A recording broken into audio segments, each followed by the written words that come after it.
Hi అండి, నమస్తే. కథావాణికి స్వాగతం. పెబ్బిలి హైమావతి గారు రచించిన మనుషులు మమతలు అనే ఒక చక్కని నవలను వినేద్దామా అండి.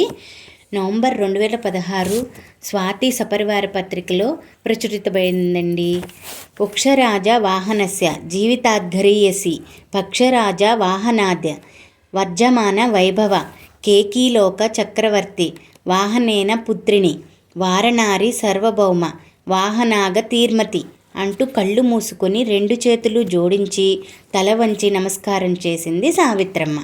ఆమె పక్కనే కూర్చున్న అన్నపూర్ణ కర్పూరం వెలిగించి సర్వమంగళ మాంగళ్యే శివే సర్వార్థ సాధకే అంటూ హారతి ఇచ్చి నమస్కరించింది. అది రోజు చూస్తున్న దృశ్యమే అయినా శ్రీకాంత్కి ఆ అత్తాకోడళ్ళిద్దరూ కలిసి పూజ చేసుకోవడం ఎప్పటికప్పుడు కొత్తగానే ఉంటుంది.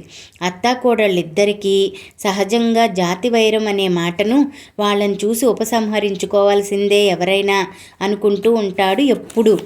ప్రయాణానికి సిద్ధమై బ్యాగ్ పక్కన పెట్టుకుని నుంచున్న మనవడి వంక ఆశ్చర్యంగా చూస్తూ, అదేమిటి శ్రీ, అప్పుడే రెడీ అయిపోయావు, భోజనం చేసి వెళ్ళవు, నీకోసమని ఈరోజు పూజ త్వరగా ముగించేశాము అంది.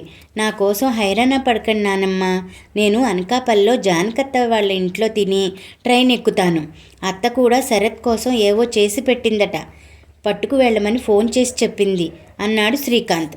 సరే, జాగ్రత్తగా వెళ్ళిరా శ్రీ అంది సావిత్రమ్మ మనవడి వంక ఆప్యాయంగా చూస్తూ. నానమ్మ, మీరిద్దరూ కొలిచే దేవతలతో నాకు ఈ ఉద్యోగం వచ్చేలా చూడమని సిఫార్సు చేయరాదా అన్నాడు హాస్యంగా. తప్పు నాన్న, అలా హాస్యంగా మాట్లాడుకు. ఆ తల్లికి ఎవరి గురించి ఎవరికి సిఫార్సు చేయాల్సిన అవసరం లేదురా, అన్నీ ఆ తల్లే చూసుకుంటుంది. తన బిడ్డలకు ఎప్పుడు ఏది ఇవ్వాలో ఆమెకే బాగా తెలుసు. నువ్వు ధైర్యంగా వెళ్ళిరా, అంతా శుభమే జరుగుతుంది అంది అన్నపూర్ణ నమ్మకంగా కొడుకు వంక చూస్తూ. అవును శ్రీ, మనం ఏ పని మొదలుపెట్టినా అంతా మంచిగా జరుగుతుంది అనుకోవాలి, కానీ చెడు జరుగుతుంది అనుకోకూడదురా. ఉదయం తాతగారు నీతో అదే కదా చెప్పారు. పాజిటివ్ థింకింగ్ మనకి ధైర్యాన్ని ఇచ్చి ముందుకు నడిపిస్తే నెగిటివ్ థింకింగ్ మనల్ని నీరు కార్చి పాతాళానికి నెట్టేస్తుందని అంది సావిత్రమ్మ ఆప్యాయంగా మనవడి వంక చూస్తూ. నానమ్మ, ఏం చదువుకోలేదంటావు కానీ ఇంగ్లీష్ భలే మాట్లాడుతున్నావే. సరే, నువ్వు చెప్పినట్లే చేస్తానులే అన్నాడు శ్రీకాంత్. అరే, మాట మార్చకురా, అయినా ఇంతమంది విద్యావంతులు ఇంట్లో ఉన్నప్పుడు ఆ మాత్రం ఇంగ్లీష్ ముక్కలు నాకు వంటబట్టవంటావా? సరే కాని నాన్న, అనవసరంగా లేనిపోని అనుమానాలతో మనసు పాడు చేసుకోకు. అయినా నీకేం తక్కువనరా అలా ఫీల్ అవుతున్నావు? అన్ని క్వాలిఫికేషన్స్ నీకు కాగా ఇంకెవరికి వస్తుందిరా ఉద్యోగం? నీకెందుకు చెప్పు, నేను చెప్తున్నాను కదా, ఈ ఉద్యోగం నీకు వచ్చి తీరుతుంది. ఆత్మవిశ్వాసంతో అటెండ్ అయ్యిరా, అంతా జయమే కలుగుతుంది అంది సావిత్రమ్మ. శ్రీ తాతగారి ఆశీర్వచనం తీసుకుని బయలుదేరు అంది అన్నపూర్ణ. అవన్నీ మీరు పూజలో ఉన్నప్పుడే పూర్తయిపోయామ్మా, మీకు చెప్పిన వెళ్దామనే ఇంతసేపు ఆగాను అన్నాడు శ్రీకాంత్ బ్యాగ్ చేతిలో తీసుకుంటూ. సరే వెళ్ళరా నాన్న అని మనవడికి చెప్పి కోడలి వైపు తిరిగి, పూర్ణ, శ్రీకి ఎదుర్రా అంది సావిత్రమ్మ. పెద్దవారు మీరే వెళ్ళండత్తయ్యా అంది అన్నపూర్ణ. నీదో చాదస్తం అంటూ సావిత్రమ్మ మనవడికి ఎదురు వెళ్ళి, బెస్ట్ ఆఫ్ లక్ నాన్న అంది నిండుగా నవ్వుతూ. థ్యాంక్స్ నానమ్మ, అమ్మ వెళ్ళొస్తాను అంటూ ఇద్దరికీ చెప్పి చకచకా బయటకు నడిచాడు శ్రీకాంత్. వెళ్తున్న మనవడి వంకే చూస్తూ, పూర్ణ, వీడికి మధ్య ప్రతిదానికి సందేహమే కలుగుతోంది. ఏ పని మొదలుపెట్టినా అవుతుందా లేదా అనే మీమాంసే. చూసావా ఇప్పుడు ఎంత ఆలోచిస్తున్నాడో పిచ్చి సన్యాసి అంది సావిత్రమ్మ. పాపం వాడు మాత్రం ఏం చేస్తాడత్తయ్య, ఎన్ని ప్రయత్నాలు చేసినా ఏది కలిసి రావడం లేదు, అందుకే అంత నిరుత్సాహం అంది అన్నపూర్ణ. అలా ఎందుకు అనుకోవాలి పూర్ణ, ఇంత జాప్యం జరుగుతుందంటే వాడి కోసం ఇంకా ఏదో మంచి అవకాశం ఎదురు చూస్తుందనే ఎందుకు అనుకోకూడదు? అయినా వాడికి ఉద్యోగాలు రాకపోవడం ఏంటి? వచ్చినా చిన్న చితక ఉద్యోగాలు మనమే కాదని వద్దనుకున్నాం అంది సావిత్రమ్మ. అదే వాడు చేసిన తప్పత్తయ్య. ఇంటి పరిస్థితి దృష్టిలో పెట్టుకుని ఉంటే శరత్తో పాటు వాడు కూడా జాబ్లో జాయిన్ అయ్యేవాడు. మనకి కూడా ఆర్థికంగా ఎంతో వెసులుబాటుగా ఉండేది. వీడికి జాబ్ లేదు, విద్య పెళ్లికి సిద్ధంగా ఉంది, ఆయన రిటైర్మెంట్కు దగ్గర పడ్డారు. భవిష్యత్ తలుచుకుంటే చాలా బెంగగా ఉందత్తయ్య అంది అన్నపూర్ణ దిగులుగా చూస్తూ. ఎందుకమ్మా దిగులు? నువ్వు లాంటి భయాలేమీ పెట్టుకోకు. అన్నీ వాటంతట అవే సవ్యంగా జరుగుతాయి. కృష్ణ అంటే అందరికీ ఎంతో అభిమానం. వాళ్ళందరికీ వాడు ఎంతో చేశాడు. ఇప్పుడు వాడి బాగోగులు వాళ్ళు చూడరంటావా? ముఖ్యంగా దివాకర్కి విద్య అంటే ప్రాణం కదూ. ఆడపిల్లలు లేని దివాకర్ విద్యను సొంత బిడ్డలా చూసుకుంటున్నాడు. సొంత బిడ్డలా చూసుకున్నాడు. ఈ రెండేళ్లు దగ్గరుంచుకుని ఇంతకంటే ఏం కావాలి? ఇంతకంటే ఏం కావాలి? పైగా మన జానకి ఎప్పుడో చెప్పింది కదా విద్యని శరత్కి చేసుకుంటానని. ఇంకా ఎందుకమ్మా నీకు దిగులు? అంది సావిత్రమ్మ ఓదార్పుగా. జానకి పెద్ద మనసుతో చేసుకుంటుంది సరే, వాళ్ళింటికి మన పిల్లను ఉత్త చేతులతో ఎలా పంపుతామత్తయ్యా? అంది అన్నపూర్ణ. పూర్ణ, అనవసరంగా ఎక్కువ ఆలోచించి మనసు పాడు చేసుకోకు. ఇందాక మన శ్రీకి ఏం చెప్పానో నీకు అదే చెప్తున్నాను. అంతా మంచే జరుగుతుందని నమ్మకంతో ఉండు. భారమంతా మనం నిత్యం కొలిచి ఆ తల్లి మీద వేసి నిశ్చింతగా ఉండు. మన శ్రీకి ఈ ఉద్యోగం తప్పక వస్తుంది. వాడికి ఉద్యోగం వస్తే అన్ని సమస్యలు చిటికలో తీరిపోతాయి. రేపు మనవాడు శుభవార్తతో తిరిగి రాకపోతే నన్ను అడుగు అంది సావిత్రమ్మ ఆశాభావంతో. మీ నోటి చలవ వలన అలా జరిగితే అంతకంటే కావాల్సిందేముంది అత్తయ్య? అంది అన్నపూర్ణ. కాలింగ్ బెల్ మూతకి గాఢ నిద్రలో ఉన్న శరత్ ఉలిక్కిపడి లేచాడు. ఎవర్రా బాబు ఇంత పొద్దున్నే? బంగారం లాంటి నిద్ర పాడు చేశారు అని గొనుక్కుంటూ తలుపు తీశాడు. ఎదురుగా శ్రీకాంత్ కనిపించడంతోనే అతడి చికాకంతా ఎగిరిపోయి దాని స్థానంలో ఆనందం చోటు చేసుకుంది. ఏంట్రా శ్రీ, ఇంత హఠాత్తుగా ఊడిపడ్డావు? ఫోన్ చేస్తే స్టేషన్కి వచ్చేవాడిని కదా అన్నాడు శ్రీకాంత్ని ఆలింగనం చేసుకుంటూ. నిన్ను సర్ప్రైజ్ చేద్దామని చెప్పలేదు. ఇంట్లో వాళ్ళని కూడా ఫోన్ చెయ్యవద్దని చెప్పాను. తీరా ట్రైన్ ఎక్కాక నాకే మనసు లాగింది నీతో మాట్లాడాలని. తీరా ఫోన్ కోసం చూస్తే లేదు. అది మీ ఇంట్లో మర్చిపోయానన్నట్లున్నాను అన్నాడు శ్రీకాంత్. మంచి పని అయిందిరా. బాగా కుదిరిందా తిక్క? లేకపోతే నాతో నా ఆటలు అంటూ అతని భుజం చుట్టూ చేయి వేసి లోపలికి తీసుకువచ్చాడు శరత్. ఇంతకీ నీ అకాల ఆగమనానికి కారణం ఏమిటో చెప్పలేదు అన్నాడు శరత్ శ్రీకాంత్ చేతిలోనే బ్యాగ్ తీసుకుని పక్కన పెడుతూ.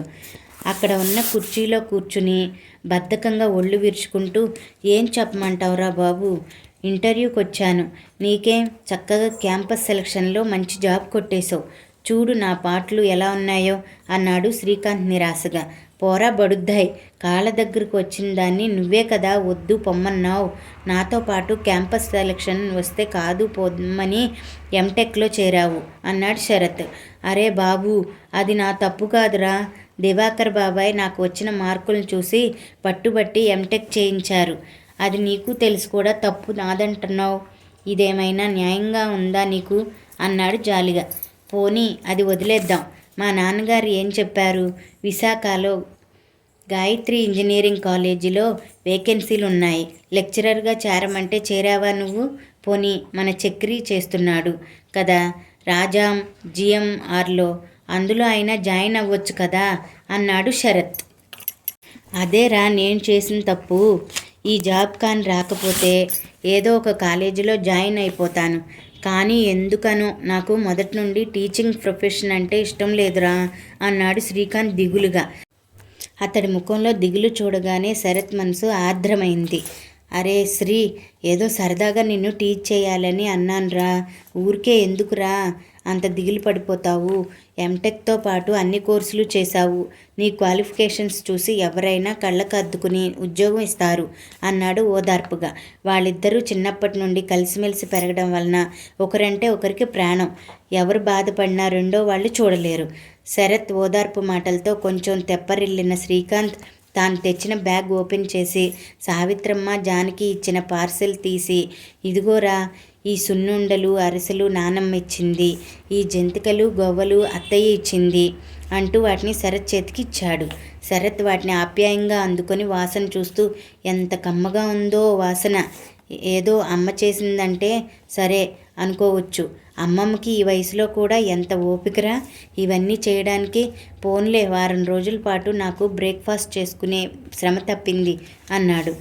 వంట తానే చేసుకుంటాడు కనుక ఏ కొంచెం పని తప్పినా తప్పిందనే సంతోషిస్తాడు శరత్. అతడి మాటలు వింటూనే శ్రీకాంత్ బెదురుగా చూస్తూ, ఒరే నాన్న, నీలా పొద్దున్నే నేను స్వీట్స్ అవి తినలేనురా. నువ్వేమీ కష్టపడకు కానీ నేను బయటకు పోయి తిని వస్తాలే అన్నాడు. అరే శ్రీ, కంగారు పడకురా బాబు, నీకోసం ఏదో ఒకటి చేస్తాను కదా, ముందు ఫ్రెష్ అయిరా అంటూ శరత్ లేచి పార్సిల్స్ తీసి సర్దాడు. అతడు ఉంటున్నది సింగిల్ బెడ్రూమ్ అపార్ట్మెంట్. అద్దె కాస్త ఎక్కువైనా అన్నిటికీ అందుబాటులో ఉంటుందని తీసుకున్నాడు. ఆ పైన తను స్వయంగా వంట చేసుకుంటాడు కనుక ఖర్చులు తగ్గుతాయి కనుక అద్దె భారంగా అనిపించలేదు అతడికి. ఇంట్లో బ్రేక్ఫాస్ట్ చేసుకుని తిని వెళ్తే మధ్యాహ్నం లంచ్ ఆఫీస్ క్యాంటీన్లో చేస్తాడు. రాత్రికి మాత్రం తీరిగ్గా నచ్చినవి చేసుకుని తింటాడు. అప్పుడప్పుడు తన చేతి వంటను మిత్రులకు రుచి చూపిస్తూ ఉంటాడు. శ్రీకాంత్ టిఫిన్ తింటూ, ఏ మాటకు ఆ మాటే చెప్పుకోవాలిరా, నీ చేత్తో ఏం చేసినా అమృతంలా ఉంటుంది. నీ దగ్గర కానీ నేను ఒక నెల రోజులుంటే డబుల్ అయి ఊరుకుంటాను అన్నాడు. అరే దుర్మార్గుడా, నెల రోజుల నుండి నాతో చేయించుకొని తింటావా? నువ్వు కాలు మీద కాలేసుకుని తింటే నేను వండి పెట్టడానికి నీ పెళ్ళాన్నంట్రా అంటూ నవ్వాడు శరత్. పోనీ అందాక అలా అనుకుంటే పోలా అంటూ ఆ నవ్వుతో శృతి కలిపాడు శ్రీకాంత్. ఆ మాట అంటే మాత్రం తంతాను రోయ్, పోన్లే కనే, త్వరగా కానిచ్చి రెడీ అవ్వు, నిన్ను ఇంటర్వ్యూకి దింపేసి నేను మా ఆఫీస్కి వెళ్ళాలి, టైం అవుతుంది అంటూ తాను కూడా గబగబా తినడం ముగించి రెడీ అయిపోయాడు శరత్. బైక్ స్టాండ్ తీస్తూ, ఇంటర్వ్యూ అయ్యాక సరాసరి మా ఆఫీస్కి వచ్చాయిరా, ఇద్దరం కలిసి కాసేపు సరదాగా తిరిగి బయట ఎక్కడైనా డిన్నర్ చేసి వద్దాం అన్నాడు శరత్. సరే పద అంటూ శరత్ వెనుక కూర్చున్నాడు శ్రీకాంత్. సాయంత్రం 4 గంటలైంది. శ్రీకాంత్ వచ్చే వేళ అయింది అనుకుంటూ తాను చేయవలసిన పనులన్నీ త్వరగా ముగించేశాడు శరత్. ఇక వాడు వస్తే మా మేనేజర్ని పర్మిషన్ అడిగి వెళ్ళిపోవడమే అనుకున్నాడు హుషారుగా. శ్రీకాంత్ ఉండే ఈ 4 రోజులు ఎలా స్పెండ్ చేయాలో మనసులోనే రకరకాలుగా ప్లాన్ చేసుకోసాగాడు అతడు. ఇంతలో శరత్ ఫోన్ రింగ్ అవడంతో తీసి చూశాడు. డిస్ప్లేలో దివాకర్ నెంబర్ చూసి, ఇదేంటి ఈ సమయంలో మావే ఫోన్ చేశాడు అనుకున్నాడు. మళ్ళీ అంతలోనే శ్రీకాంత్ సెల్ మర్చిపోయి వచ్చాడు కదా, వాడి ఇంటర్వ్యూ సంగతి ఏమైందో తెలుసుకుందామని నాకు ఫోన్ చేసి ఉంటాడు అనుకుంటా. టాక్ బటన్ నొక్కి హలో మావయ్య అన్నాడు. అరే శరత్, శ్రీకాంత్ ఇంటర్వ్యూ నుండి వచ్చాడ్రా అని అడిగాడు దివాకర్ ఆదుర్దాగా. ఇంకా రాలేదు మావయ్య, వచ్చేస్తాడులే. నీ గొంతేమిటి బొంగురిపోయినట్లుగా అదోలా ఉంది, ఒంట్లో బాగోలేదా అని అడిగాడు శరత్. నాకేంరా, నేను బాగానే ఉన్నాను. అరే శరత్, గంట క్రితం హార్ట్అటాక్ వచ్చి అమ్మమ్మ పోయిందంట్రా అన్నాడు దివాకర్ ఏడుస్తూ. ఆ మాట వింటూనే శరత్ నిశ్చేష్టుడైనట్లుగా కొన్ని క్షణాలు అలా ఉండిపోయాడు. చివరికి గొంతు పెగిల్చుకుని, నిజమేనా మావయ్య, ఇప్పుడు నువ్వు ఎక్కడున్నావు అని అడిగాడు ఆందోళనగా. మేమంతా ఇప్పుడు చోడవరం వెళ్ళే బస్సులో ఉన్నాంరా. వాడు వచ్చాక వెంటనే ఈ వార్త చెప్పకు, తట్టుకోలేడు. నెమ్మదిగా చెప్పు, త్వరగా బయలుదేరి వచ్చేయండి, జాగ్రత్త అన్నాడు దివాకర్. సరే మావయ్య అంటూ ఫోన్ ఆఫ్ చేసి నిస్సత్తువుగా కుర్చీలో వాలిపోయాడు. అతని ప్రమేయం లేకుండానే కన్నీళ్లు ధారలు కట్టాయి. అది చూసిన పక్క సీట్లోని ఆనందరావు, ఏమిటి శరత్, ఏమైంది అంటూ ఆదుర్దాగా లేచి వచ్చాడు శరత్ దగ్గరికి. అతడి చేతులు పట్టుకుని ఏడ్చేస్తూ, ఆనంద్, గంట క్రితం మా అమ్మమ్మ గారు పోయారట, ఇప్పుడే మా మావయ్య ఫోన్ చేసి చెప్పాడు అన్నాడు. అయ్యో, ఎంత పనైంది శరత్, అమ్మమ్మ గారు ఎంతో ఆరోగ్యంగా ఉండేవారు కదా, ఇంత హఠాత్తుగా ఏమైంది అన్నాడు ఆనందరావు సానుభూతిగా. హార్ట్అటాక్ వచ్చిందట. నిన్న మా శ్రీకాంత్ అక్కడి నుండే వచ్చాడు. నా కోసం అమ్మమ్మ పిండి వంటలు కూడా పంపింది ఆనంద్. ఇంతలోనే ఇలా అయిపోయింది అన్నాడు శరత్ తిరిగి ఏడ్చేస్తూ. విషయం విన్న కొలీగ్స్ అతడి వైపు సానుభూతిగా చూశారు. త్వరగా బయలుదేరు శరత్, ఆలస్యమైతే అమ్మమ్మగారి ఆఖరి చూపు అందుకోలేవు అన్నాడు ఆనందరావు. సావిత్రమ్మ గారి మరణ వార్త వినడంతోనే ఆనందరావు మనసు కూడా భారమైపోయింది. మొన్న సంక్రాంతి పండుగకు శరత్తో పాటు అక్కడికి వెళ్ళాడు. కళ్ళల్లో కరుణ, పెదవుల మీద చెరగని చిరునవ్వుతో చూపురులను మంత్రముగ్ధులను చేస్తున్నట్లు అనిపిస్తుంది ఆమె రూపం. చూడగానే 2 చేతులు ఎత్తి నమస్కరించాలనిపిస్తుంది ఎవరికైనా. ఆమెను చూడటంతోనే సాక్షాత్తు పార్వతీదేవిలా ఉంది అనుకున్నాడు ఆనందరావు. తన మనవలందరితో పాటు ఆనందరావును కూడా ఎంతో ఆప్యాయంగా చూసింది. ఆమె చూపిన ఆదరణను అతడి జీవితంలో ఎప్పటికీ మర్చిపోలేడు. అందుకే ఆ వార్త వినగానే అతడి కళ్ళు తడిశాయి. ఇద్దరూ కలిసి మేనేజర్ గారి దగ్గరికి వెళ్ళారు. విషయం విన్న వెంటనే ఆయన లీవ్ శాంక్షన్ చేశారు. శ్రీకాంత్ అపాయింట్మెంట్ ఆర్డర్ తీసుకుని ఉరకలు వేసే ఉత్సాహంతో శరత్ ఆఫీస్కు వచ్చాడు. అతన్ని చూడటంతోనే శరత్ వచ్చావా శ్రీ, పద వెళ్దాం అన్నాడు. శరత్ ముఖంలో ఉదయం కనిపించిన సంతోషం ఇప్పుడు మచ్చుకైనా లేకపోవడంతో ఆశ్చర్యపోతూ, ఏంట్రా శరత్ అలా ఉన్నావేమి అడిగాడు శ్రీకాంత్ ఆదుర్దాగా. శరత్ జేబులో నుండి కర్చీఫ్ తీసి ముఖం తుడుచుకుంటున్నట్లుగా ఉబికి వస్తున్న కన్నీళ్లను తుడుచుకున్నాడు. శరత్ కొలీగ్స్ ఇద్దరు ముగ్గురితో శ్రీకాంత్కి కొంచెం పరిచయం ఉంది. అంతకుముందు 1-2 సార్లు అతడు అక్కడికి రావడం వలన అందరూ తమ వైపు సానుభూతిగా చూస్తున్నట్లు అనిపించి ఆనందరావు వైపు ప్రశ్నార్థకంగా చూశాడు శ్రీకాంత్. వెంటనే ఆనందరావు అతని భుజం మీద చేయి వేసి, సారీ శ్రీకాంత్ గారు, మీ నాన్నమ్మ గారు పోయారట, ఇప్పుడే ఫోన్ వచ్చింది అన్నాడు సానుభూతిగా చూస్తూ. అంతవరకు ఆనందంతో వెలిగిపోతున్న శ్రీకాంత్ ముఖం ఆ మాట వినడంతోనే వెలవెలబోయింది. షాక్ తిన్నట్లుగా చూస్తూ, నిజమేనా శరత్ అన్నాడు అతన్ని కుదిపేస్తూ. నిన్న తనకి ధైర్యం చెప్పి చిరునవ్వుతో శకునం వచ్చి సాగనంపిన నానమ్మ లేదు అనుకోగానే అతడి నవనాడులు కృంగినట్లయ్యాయి. అవునరా, అమ్మమ్మ మనకిక లేదు అంటూ ఏడుస్తూ అతన్ని చుట్టేశాడు శరత్. ఆ ఇద్దరిని అలా చూస్తూ ఉంటే అందరి కళ్ళు చెమ్మగిల్లాయి. చివరికి ఆనందరావు మాటలు కూడా తీసుకుని, మీరిద్దరూ ఇక్కడ బాధపడుతూ కూర్చుంటే అమ్మమ్మ గారి చివరి చూపులు కూడా దక్కవు, బయలుదేరండి వెంటనే అన్నాడు అనునయంగా. ఇద్దరూ భారమైన మనసులతో ఇంటికి వచ్చారు. చేతికందిన బట్టలు బ్యాగ్లో కుక్కుని బయలుదేరుతుండగా శరత్ దృష్టి ఉదయం అమ్మమ్మ తన కోసం పంపిన పార్సెల్స్ మీద పడింది. వాటిని చూడటంతోనే సముద్ర కెరటంలా దుఃఖం పొంగుకొచ్చింది. అమ్మమ్మ, చివరిసారి నా కోసం ఇవి చేసి పంపావా? ఇక మీదట ఇలాంటివన్నీ నా కోసం ఎవరు చేసి పంపుతారు అంటూ వాటిని చేత్తో పట్టుకుని ఏడ్చేశాడు శరత్. శ్రీకాంత్ కూడా అతన్ని చుట్టేసి ఏడుస్తూ, నిన్న నేను బయలుదేరుతున్నప్పుడు నాకు ధైర్యం చెప్పి ఈ ఉద్యోగం తప్పక నీకు వస్తుందిరా అంటూ నవ్వుతూ ఎదురు వచ్చి సాగనంపిందిరా. తీరా నేను సెలెక్ట్ అయ్యాననే శుభవార్త వినకుండానే మనకి అన్యాయం చేసి వెళ్ళిపోయింది నానమ్మ అన్నాడు. ఇద్దరూ బాహ్య ప్రపంచాన్ని మర్చి అలా చాలాసేపు ఏడుస్తూ ఉండిపోయారు. చివరికి ఎలాగో మనసు కూడదీసుకుని స్టేషన్కి చేరుకున్నారు. ఆదరాబాదరాగా టికెట్ తీసుకుని కదులుతున్న ట్రైన్ ఎక్కేశారు. తీరా వాళ్ళు ఎక్కినది రిజర్వేషన్ కంపార్ట్మెంట్ అవడంతో చెక్కింగ్కి వచ్చిన టీసీకి విషయం చెప్పి పెనాల్టీ కట్టి బెర్తులు సంపాదించుకున్నారు. కిటికీ పక్కన సైడ్ బెర్తులు వచ్చాయి ఇద్దరికి. ఇద్దరూ ఎదురెదురుగా కూర్చుని మోగబోయినట్లు ఒకరి వైపు ఒకరు చూస్తూ ఉండిపోయారు. తిండి మీద కానీ నిద్ర మీద కానీ వారికి ధ్యాస పోలేదు. ఇంతలో శరత్ ఫోన్ మోగింది. అన్యమనస్కంగానే శరత్ సెల్ ఆన్ చేశాడు. బావా, నేను విద్యను మాట్లాడుతున్నాను. ఎక్కడున్నారు? బయలుదేరారా అని అడిగింది ఆతృతగా. బయలుదేరాం విద్య. అంతా చేరుకున్నారా అక్కడికి అడిగాడు శరత్. చిన్నత్త, పెద్దత్త, మావయ్యలు, దివాకర్ బాబాయి, పిన్ని, గౌతమ్ వచ్చారు. శంకరం బాబాయి, రమణ బాబాయి దారిలో ఉన్నారు. మరో 1-2 గంటలు ఇక్కడికి చేరుకుంటారు. సరే, అన్నయ్య ఎలా ఉన్నాడు? వాడు అసలే చాలా సెన్సిటివ్. మనందరికంటే వాడికే నాన్నమ్మతో అటాచ్మెంట్ ఎక్కువ అంది విద్య బాధగా. అవును, మాట్లాడు వాడితో అంటూ ఫోన్ శ్రీకాంత్ చేతికిచ్చాడు శరత్. అన్నయ్య అంటూ ఆ పైన మాటలు రానట్లుగా ఏడ్చేసిన విద్య. చెల్లెలి ఏడుపు వినడంతోనే శ్రీకాంత్ కళ్ళు కూడా కన్నీటి చెల్లములయ్యాయి. చివరికి కళ్ళు తుడుచుకుని, ఊరుకో అమ్మ, తాతగారు, నాన్నగారు, అమ్మ ఎలా ఉన్నారు అని అడిగాడు శ్రీకాంత్ ఆరాటంగా. తాతయ్యకు బాగా బీపీ రైజ్ అయిపోయిందన్నయ్య. మాట పలుకు లేకుండా అలా ఉండిపోయారు. గౌతమ్ అన్నయ్య గంటకోసారి బీపీ పల్స్ చెక్ చేస్తూ జాగ్రత్తగా చూసుకుంటున్నాడు. మేమంతా చూస్తుండగానే నానమ్మ మాట్లాడుతూనే నాన్నగారి చేతుల్లో ఒరిగిపోయిందన్నయ్య. డాక్టర్ గారిని పిలిచే వ్యవధి కూడా మాకు లేకపోయింది. నాన్నగారు బాగా షాక్ అయిపోయారు. చిన్నపిల్లలు అలా ఏడుస్తూనే ఉన్నారు. ఆయన్ను ఆపడం చాలా కష్టంగా ఉంది. దివాకర్ బాబాయి ఇప్పుడే నాన్నగారిని బలవంతాన లేపి అలా వాకిట్లోకి తీసుకెళ్ళాడు. ఏదో జబ్బో జ్వరమో అయితే అదో దారి. ఇలా సడన్గా జరగడం అంతా చూస్తూ ఉన్నా కూడా మాకెవరికి నమ్మబుద్ధి కావడం లేదు. అమ్మ అయితే తన కన్నతల్లి పోయినట్లే గోలున ఏడుస్తోంది. పెద్దత్త, చిన్నత్త అమ్మని ఓదార్చబోయి వాళ్లే గోళ్ళుమంటున్నారు.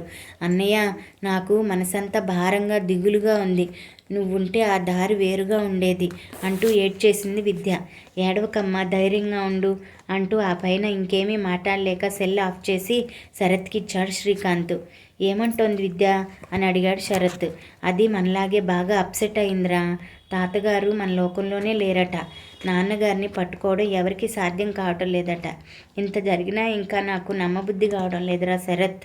ఇదంతా కల అయితే ఎంత బాగుండును అన్నాడు శ్రీకాంత్ బాధగా. నాకు అలాగే ఉందిరా. మొన్న నేను సంక్రాంతికి అక్కడికి వచ్చినప్పుడు అమ్మమ్మ ఎంత ఆరోగ్యంగా ఉందిరా. నాకేం కావాలో అడిగి చేసి పెట్టడమే కాదు, కొసరు తినిపించిందిరా తన అమృత హస్తాలతో. అంత ఆరోగ్యంగా ఉండే అమ్మమ్మ ఇంత హఠాత్తుగా ఎలా పోయిందిరా అన్నాడు శరత్ బాధగా చూస్తూ. అదే కదా నా బాధ. నిన్న ఉదయం వెన్నెలా చల్లగా నవ్వుతూ నాలో నిరాశను పోగొట్టి ధైర్యం చెప్పి బెస్ట్ ఆఫ్ లక్ చెప్పి పంపింది నానమ్మ. తీరా నేను ఉద్యోగం సంపాదించుకున్నాననే శుభవార్త వినకుండానే వెళ్ళిపోయింది. జాతస్య మరణం ధ్రువం అనే మాట నిజమే అయినా ఆ మృత్యువు నానమ్మని ఇంత నిర్దయంగా మన నుండి దూరం చేయడం బాధాకరంగా ఉందిరా అన్నాడు శ్రీకాంత్ కళ్ళు తుడుచుకుంటూ. శరత్ కూడా ఉన్నట్లుగా తల పంకించాడు. అలా కూర్చుని ఇద్దరూ చిన్ననాటి ముచ్చట్లు ఎన్నో పంచుకున్నారు. వారలా మాటల్లో ఉండగానే శంకరం కొడుకు వంశీ ఫోన్ చేశాడు. ఏరా ఎక్కడున్నారు మీరు అంటూ. మీరక్కడికి చేరుకున్నారా వంశీ అని అడిగాడు శరత్. కారులోనే కదా బయలుదేరాము, ఇప్పుడే చేరుకున్నాము ఇక్కడికి. నేను డ్రైవ్ చేస్తూ ఉండడం వలన మీతో మాట్లాడలేదు. ఎందాక వచ్చారు అని అడిగాడు. నెల్లూరు వరకు వచ్చాంరా అన్నాడు శరత్. ఆ తర్వాత కావ్య, సాహతి, శ్రీకాంత్తోనూ శరత్తోనూ మాట్లాడారు. ప్రశాంతిలో హేమంత్ వస్తున్నట్లు చెప్పారు. అక్కడ మనవాళ్ళందరూ నిద్రపోకుండా మేల్కొని ఉంటారు, ఒకరినొకరు ఓదార్చుకుంటూ. కానీ ఇక్కడ మన ఫోన్ కాల్స్ వలన ట్రైన్లో అందరూ ఇబ్బంది పడతారు కదా. ఇక ఫోన్ చేయకండి. గౌతమ్ కానీ చక్రి కానీ ఫోన్ చేస్తామన్నా వద్దని చెప్పండి అంటూ ఫోన్ పెట్టేశాడు శరత్. ఇక పడుకోరా అని చెప్పి శ్రీకాంత్ పై బెర్త్ మీదకి వెళ్ళిపోయాడు. ఎంత ప్రయత్నించినా శరత్కి నిద్ర పట్టలేదు. అతడి ఆలోచనలన్నీ చనిపోయిన సావిత్రమ్మ గారి చుట్టూనే తిరుగుతున్నాయి. అలా కిటికీలో నుండి బయటకు చూస్తూ కూర్చున్నాడు. ఆ ఇంటితో ముడిపడి ఉన్న మధురమైన బాల్యాన్ని తన మిత్రులందరికీ కథలుగా చెప్తూ ఉంటాడు. ఎప్పుడు ఆనందరావు లాంటి స్నేహితులను వెంటబెట్టుకుని వచ్చి తన ఊరిని, అమ్మమ్మ గారి ఊరిని, ఊళ్ళో మనుషుల ఆత్మీయతలను చూపించి మురిసిపోతూ ఉంటాడు. వేసవి సెలవులు వస్తే చాలు అమ్మమ్మ గారింటికి పరుగులు తీసేవాడు. పిన్ని, మామయ్య గారుల పిల్లలతో ఆ ఇల్లు కలకల్లాడుతూ ఉండేది. శరత్, శ్రీకాంతులకు వయసు కొద్ది నెలల తేడా అంతే. ఇద్దరు ఒకే ఈడు వాళ్ళు కావడంతో మిగతా పిల్లలందరికీ నాయకత్వం వహించేవారు. వాళ్ళిద్దరూ ఎంత చెప్తే అంత అన్నట్లు ఉండేవారు మిగతా పిల్లలంతా. అసలు అక్కడికి చేరుకున్నాక పిల్లలు ఎవరికీ ఒళ్ళు తెలిసేది కాదు. వారి ఆటపాటలతోనూ అల్లరితోనూ ఆ ఇల్లు మారుమోగిపోయేది. అదో సందడి, అదో సౌరభం. మాటలందకని ఆనందం పొందేవారంతా. సావిత్రమ్మ గారు, అన్నపూర్ణ కలిసి ఓపికగా అందరికీ అన్నీ చేసి పెట్టడమే కాక మధ్య మధ్యలో వాళ్ళ తగువులు తీర్చి రాజీ చేస్తూ కథలు, కబుర్లు చెప్పి అందరినీ ఏకం చేసేవారు. ఆనాటి పిల్లలందరూ పెరిగి పెద్దవాళ్ళైనా ఏ మాలిన్యము అంటని వసివాడినని ఆ పసితనపు ప్రేమానురాగాలు అందరి మనసుల్లోనూ సజీవంగానే ఉన్నాయి. గతంలో మాదరే అందరూ తరచూ కలుసుకోలేకపోయినా ఫోన్ల ద్వారా ఒకరి క్షేమ సమాచారాలు మరొకరు తెలుసుకుంటూనే ఉన్నారు. ఆ ఆనందానికి కేంద్ర బిందువైన సావిత్రమ్మ గారి అకాల మరణం అందరి మనసులను కలిచివేసింది. శరత్ చదువై ఉద్యోగం చేస్తూ ఉన్న తరచూ అమ్మమ్మ గారింటికి వెళ్తూనే ఉంటాడు. అతడికి అమ్మమ్మ, తాతయ్య, మేనమామల వాత్సల్యంతో పాటు శ్రీకాంత్తో చెలిమి శరత్ని అయస్కాంతంలా లాక్కు వెళ్తుంది అక్కడికి. శ్రీకాంత్కి కూడా శరత్ అంటే ప్రాణం. శరత్కి రావడానికి కుదరకపోతే శ్రీకాంతే అతడి దగ్గరికి వెళ్ళి వస్తాడు. వాళ్ళిద్దరిది అంత చిక్కని స్నేహం. అతడి ఆలోచనలు చెదరగొడుతూ బైబెర్త్ మీద నుండి చిన్నగా వెక్కిళ్ళు వినరావడంతో దిక్కున లేచి చూశాడు శ్రీకాంత్ వైపు. కళ్ళు ఎర్రబారి ముఖమంతా కన్నీటి చారకలతో నిండి ఉన్న అతడి ముఖం చూడటంతోనే శరత్ మనసు బాధగా మూలిగింది. ఏంట్రా శ్రీ ఇది, ఊరుకో, బాధ నీకే గాని నాకు లేదా అంటూ సముదాయింపుగా అతడి వీపు తట్టాడు మెల్లగా. మొదటి భాగం ఇంతటితో సమాప్తం అండి. మిగతా నవల్ని రేపటి భాగంలో తెలుసుకుందామా?